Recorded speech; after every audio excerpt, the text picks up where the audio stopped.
ዩቲዩብ ያወጣው አስደንጋጭ መረጃ መላው ዩቲዩበሮችን አናውጧቸዋል። እስከዛሬ በዩቲዩብ ገንዘብ ለመስራት የሚያስፈልገው 4000 የእይታ ሰዓትና 1000 ሰብስክራይብ ነበር። ሰሞኑን ባወጣው መረጃ ግን ወደ 8000 እይታና 20 ሚሊዮን የእይታ ቪው አሳድጎታል። ይህ ዜና እንደወጣ በዓለም ዙሪያ የሚገኙ ዩቲዩበሮችና አዳዲስ ገንዘብ ለመስራት የሚያስቡ ዩቲዩበሮችን በጣም ተስፋ የሚያስቆርጥ ነገር ነው። እስቲ ያስቡት፣ ሌሊቱን ሙሉ ቁጭ ብላችሁ ተቀምጣችሁ ኤዲት ያደረጋችሁ ቪዲዮ፣ ሌሊቱን ሙሉ ከስራ ደክማችሁ መጥታችሁ የምትቀርጹት ቪዲዮ፣ ሌሊቱን ሙሉ የምትሰሩ የተምብኔል አይዲያ እንዳለ ሙሉ ድካማችሁ ከንቱ ሲሆን፣ አብዛኛው ሰው ዩቲዩብ የሚጀምረው የራሱን ፋይናንሻል ከፍ ለማድረግ እና ከተቀጣሪነት ለመውጣት ነው። እና ደግሞ በዚህ ጉዳይ ላይ አስቡት፣ ዩቲዩብ አዲስ አፕዴት ሲያወጣባችሁ ከዚህ በፊት 4000 የእይታ ሰዓት ያስፈልገው የነበረው ወደ 8000 የእይታ ሰዓት ያሳደገው 10 ሚሊዮን የእይታ ቪው የሚያስፈልገውን ወደ 20 ሚሊዮን ሲያደርግባችሁ እጅግ በጣም ያማል። አብዛኛው ሰው ገንዘብ ለመስራት ነው ወደ ዩቲዩብ የሚመጣው፣ ራሱን ለማሻሻል እና ብዙ ገንዘቦችን ለማግኘት ነው። እና ይህኛው ሲደረግበት ደግሞ እንደዚህ አይነት አዳዲስ አፕዴቶች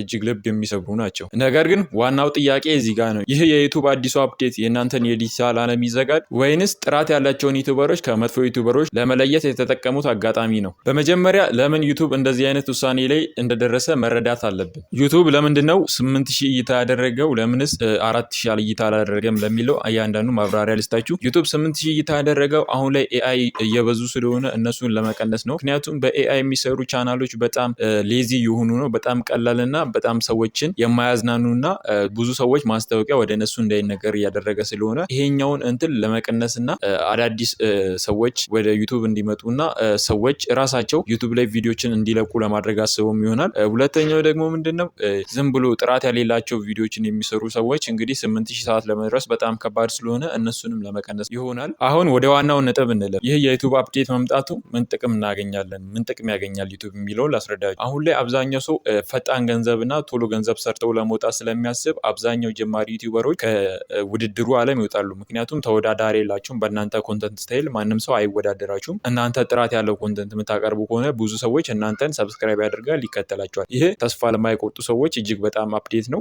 ሌላኛው ደግሞ ቶሎ ገንዘብ ሰርተው ለመውጣት የሚያስቡ ሰዎች እጅግ በጣም ልብ የሚሰብር ዜና ነው። ምክንያቱም ቶሎ ገንዘብ ለመስራት ስለሚፈልጉ 4000 አወርና 1000 ሰብስክራይብ ከደረሱ ቀጥታ ወደ ሞኔታይዜሽን ለመሄድና ቶሎ ገንዘብ ሰርተው ከዚህ ፕላትፎርም መውጣት የሚያስቡ ሰዎች ስላሉ ዩቲዩብ ይሄንን ለመቀነስም ይሆናል። አብዛኛው ሰው ስህተት የሚሰራው ከዩቲዩብ ገንዘብ ለመጠበቅ ጉግል አድሰንስን ይጠብቃል። ግን እንደዛ ማድረግ የለባችሁም። ምክንያቱም ዩቲዩብ ትልቅ የማስታወቂያ ኩባንያ ነው። ስለዚህ ብዙ ሰዎች ወደ እናንተ ከጉግል አድሰንስ ውጪ ማስታወቂያዎችን ለማሰራት ይመጣሉ። ከእናንተም የጠበቅባቸው ራሳችሁንና ጥራት ያለው ኮንተንት ማዘጋጀት ነው። ለምሳሌ ፋይናንስ እና ቴክ ነገር የምትሰሩ ከሆነ ብዙ ሰዎች ወደ እናንተ ቻናል ማስታወቂያ ለማስነገር ይመጣሉ። በምን አይነት ማስታወቂያ መንገድ ነው የሚለውን ላስረዳችሁ። አንደኛ አፍሌት ፕሮግራሞችን መስራት። አፍሌት ፕሮግራም ማለት ምንድነው? የተለያዩ ኩባንያዎች የሚሸጡትን እቃ በእናንተ ዩቲዩብ ቻናል ላይ እያስተዋወቃችሁ የእናንተን ዩቲዩብ ቻናል የሚጠቀሙ ተጠቃሚዎች እዛ ዌብሳይት ላይ ገብተው በሚገዙበት ሰዓት 30% ወይ ደግሞ 20% ኮሚሽን ታገኛላችሁ ማለት ነው። ሁለተኛው ደግሞ ምንድነው? ሁለተኛው የራሳችሁን ፕሮዳክት ኦር ደግሞ ዲጂታል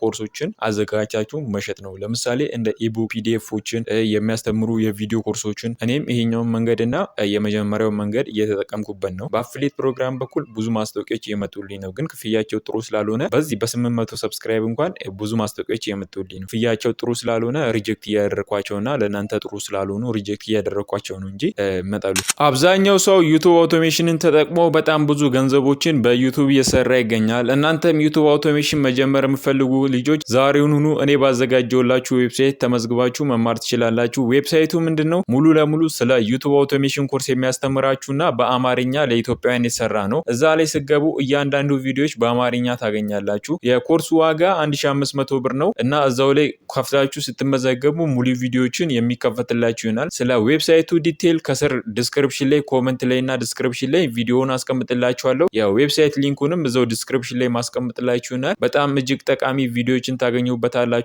እና ዩቲዩብ አውቶሜሽን ለመጀመር የሚያስፈልጉ ሁሉንም ነገሮች እዛው ላይ አለ። ስለዚህ መመዝገባችሁን እንዳረሱ ማለት። ሶስተኛው መንገድ ደግሞ ምንድነው? ሶስተኛው መንገድ ስፖንሰርሺፖች ይባላሉ። ለምሳሌ ካያችሁ ዩቲዩብ ላይ በጣም ቴክ ነገሮች ስፖንሰርሺፕ በጣም ብዙ ያገኛሉ። ምክንያቱም አሁን ላይ ኤአይ ነገሮች እየመጡ ስለሆነ አሁን ጊዜው የኤአይ ስለሆነ ስለ ቴክኖሎጂ የሚሰሩ ሰዎች በጣም ስፖንሰርሺፕ ሲያገኙ ትመለከታላችሁ። ብዙ ቪዲዮዎችን ስለ ስፖንሰርሺፕ ይሰራሉ። ለምሳሌ እኔ አሁን ብዙ ጊዜ ተደጋግሜ ካየሁት ኤችስፊልድ የሚባል ኤአይ በጣም ስፖንሰርሺፕ ለብዙ ክሬተሮች እየሰጠ ነው።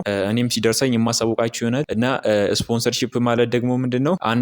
አንድ ሰው የራሱን ዌብሳይት ወር ደግሞ ኤአይ ቴክኖሎጂ ካምፓኒ ካምፓኒውን ለማስተዋወቅ ለእናንተ ቀጥታ የተወሰነ ያህል ገንዘብ ይከፍልና እናንተ ስለዛኛው ቴክ ዌብሳይት ቪዲዮ እንድሰሩለት ያደርጋል። ይሄ በሀገራችንም በኢትዮጵያ ብዙ ቲክቶከሮች ቲክቶክ ላይ ስለ ቴክ ኤአይ የሚሰሩ ሰዎች እየሰሩበት ይገኛሉ እና በእነዚህ ሶስቱ መንገድ ገንዘብ መስራት ትችላላችሁ። ይህ ቪዲዮ ጠቃሚ ሆኖ ካገኛችሁት ሰብስክራይብ እና ላይክ ማድረግ እንዳረሱ። ምክንያቱም ይህ ቪዲዮ ዩቱብ አልጎሪዝም ለብዙ ሰዎች ሼር እንዲያደርግልኝ ላይክ ማድረጋችሁን እንዳረሱ።